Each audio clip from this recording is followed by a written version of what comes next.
नमस्कार, आदाब, सत श्री अकाल, जय भीम, जोहार। मेरा नाम है नवीन कुमार। नफरत का मास्टरमाइंड, कलम की जगह हथियारों से बात करने वाले एक संपादक इन दिनों बहुत खुश हैं।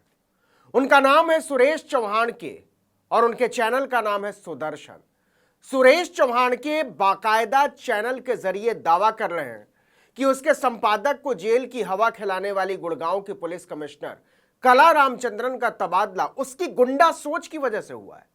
इसी के बाद से सवाल उठ गया कि क्या संविधान की शपथ लेने वाले हरियाणा के मुख्यमंत्री मनोहर लाल खट्टर संविधान से नफरत करने वाले सुरेश चौहान के से ऑर्डर लेते हैं और क्या उस नफरती के कहने पर अपने कमिश्नरों को बदल देते हैं। दरअसल सुरेश चौहान के इस बात का जश्न मना रहा है कि उसका संपादक नफरत फैलाने के आरोप में जेल की हवा खाकर आया। आपको लग रहा होगा कि यह तो शर्मिंदगी की बात है। कोई भी दूसरा आदमी होता, साधारण आदमी होता तो इस पर शर्म से गड़ गया होता, लेकिन अगर ऐसा हो ही जाए तो लुच्चे लुच्चे क्यों कहलाएं। जिन पर साधारण लोगों को शर्मिंदगी होती है उन पर लुच्चों को गर्व होता है। तो भारत के संविधान और लोकतंत्र से नफरत करने वाला सुरेश चौहान के इसलिए खुश है कि गुड़गांव की जिस पुलिस कमिश्नर साहिबा ने उसके संपादक को नफरती और झूठी खबर फैलाने वाला बताते हुए न्यूज रूम से उठाकर जेल रूम में फेंक दिया था, उनका मनोहर लाल खट्टर की हुकूमत ने तबादला कर दिया। इसके बाद से ही सुदर्शन के नफरती संपादक की खुशी का ठिकाना नहीं है, क्योंकि इसके लिए तो यह किसी जीत से कम नहीं है।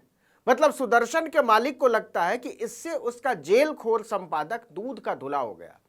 हालांकि कुल 20 लोगों का तबादला हुआ है अफसरों का, लेकिन इस लिस्ट में सबसे ज्यादा हैरान करने वाला नाम है कला रामचंद्रन का।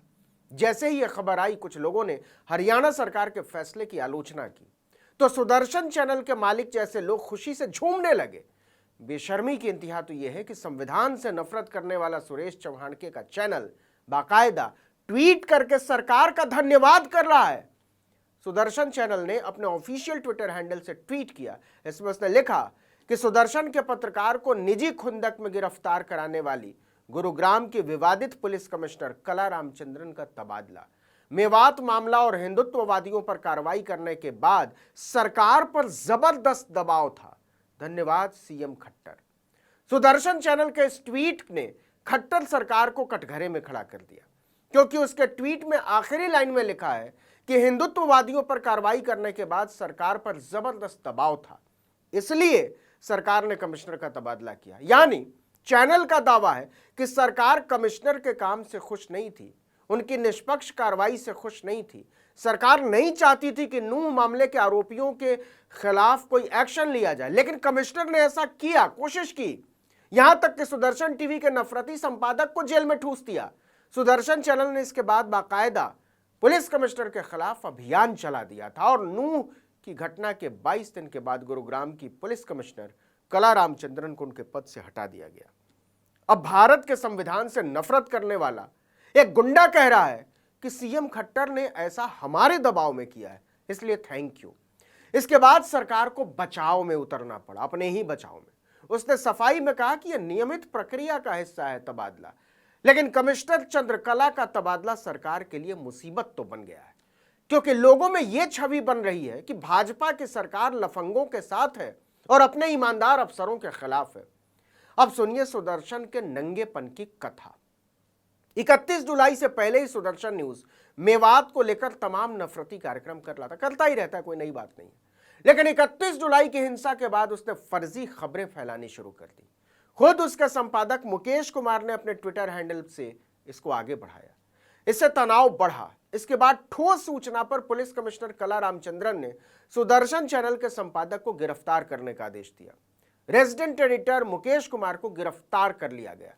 पुलिस की इस कार्रवाई की जनता और विपक्षी दलों ने तो तारीफ की, लेकिन लगता है भाजपा सरकार को यह बात अच्छी नहीं लगी। तभी तो इनाम के नाम पर चंद्रकला जी का ट्रांसफर कर दिया। गुंडागर्दी की हद तो यह है कि 10 अगस्त को सुदर्शन चैनल के रेजिडेंट एडिटर मुकेश कुमार को जब पुलिस ने गिरफ्तार कर लिया, तब चैनल के लफंगों ने अपनी इज्जत बचाने के लिए फैलाना शुरू कर दिया कि हमारे संपादक का अपहरण हो गया है।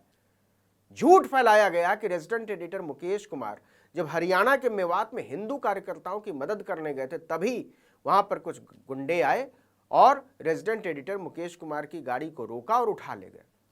जब यह खबर फैलने लगी तब हरियाणा पुलिस ने बाकायदा एक प्रेस नोट जारी किया कि यह झूठा और जाहिल आदमी फर्जीवाड़ा कर रहा था। इसके पत्रकार को गुंडों ने नहीं, पुलिस ने उठाया है। झूठा और भ्रामक ट्वीट करने वाले को गिरफ्तार किया गया है। नफरती ट्वीट कर रहा था।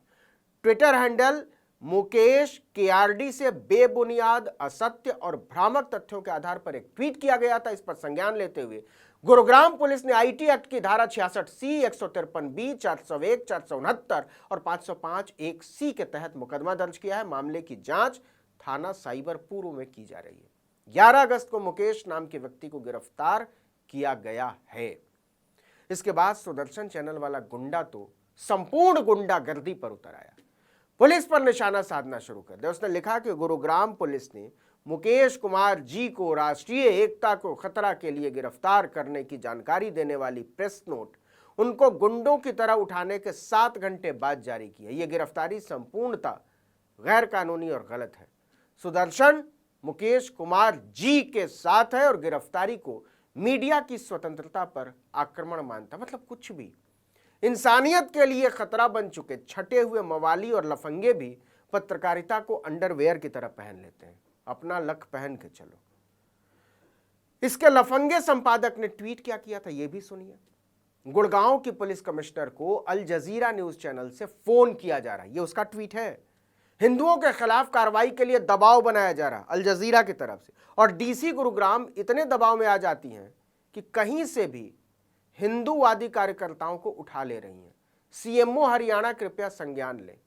इस ट्विटर पर ही कमिश्नर चंद्रकला ने एक्शन लिया और इस नफरती चिंटू को गिरफ्तार किया। हालांकि इसके बाद इतना दबाव बनाया गया कि अगले ही दिन मुकेश कुमार को छोड़ना पड़ा। इसी से पता चल गया था कि पुलिस के हाथ कितने बंधे हुए हैं।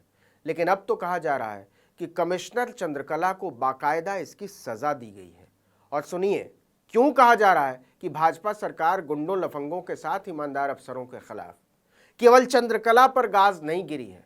चंद्रकला के अलावा इस लिस्ट में ममता सिंह और इमरान रजा का नाम भी है। ममता सिंह वही पुलिस अधिकारी हैं जिन्होंने नूह मामले के बाद कहा था कि इस घटना में पाकिस्तान की साजिश की बात कहना गलत है।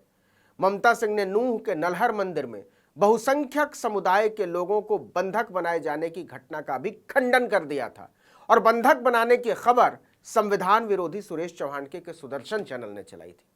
अब लोग कह रहे हैं कि शायद दबाव की वजह से ही ममता सिंह के सुर बदल गए हैं। उन्हें कहना पड़ रहा है कि मोनू मानेसर का बयान जो है वो भड़काऊ नहीं है। जानकार बताते हैं कि ये वो नहीं कह रही हैं, बल्कि उनसे कहलवाया जा रहा है। रेवाड़ी के डिप्टी कमिश्नर इमरान रजा का तबादला भी चर्चा का विषय बना हुआ है। आपको याद होगा, नूह मामले के बाद रेवाड़ी जिले के कुछ पंचायत क्षेत्रों में हिंदुत्व के ठेकेदार बनकर घूमने वाले गुंडों ने पोस्टर लगा दिए थे।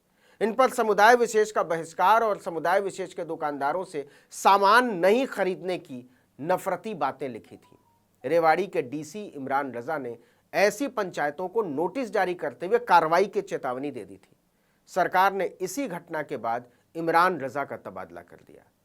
अब सरकार चाहे कितना भी ढोल पीट ले कि ये रूटीन तबादले हैं, लेकिन असलियत की चर्चा हर जुबान पर है। इस वीडियो में इतना ही, लेकिन अगर आपने आर्टिकल 19 इंडिया को अब तक सब्सक्राइब नहीं किया है तो फौरन कीजिए, बेल आइकॉन दबाइए, घंटी जैसी आकृति लाइक कीजिए और कमेंट करके बताइए हमारा वीडियो आपको कैसा लगा। यूट्यूब पर देख रहे हैं तो हमारे चैनल को सब्सक्राइब ज़रूर कर दीजिए। फेसबुक पर देख रहे हैं तो हमारे पेज को लाइक कर दीजिए। इंस्टाग्राम पर हमें फॉलो कीजिए और हमारा ट्विटर हैंडल तो फॉलो कर ही लीजिए, आर्टिकल 19_ इंडिया, और मेरा ट्विटर हैंडल नवीन जर्नलिस्ट। आप मुझे भी फॉलो कर सकते हैं। नमस्कार।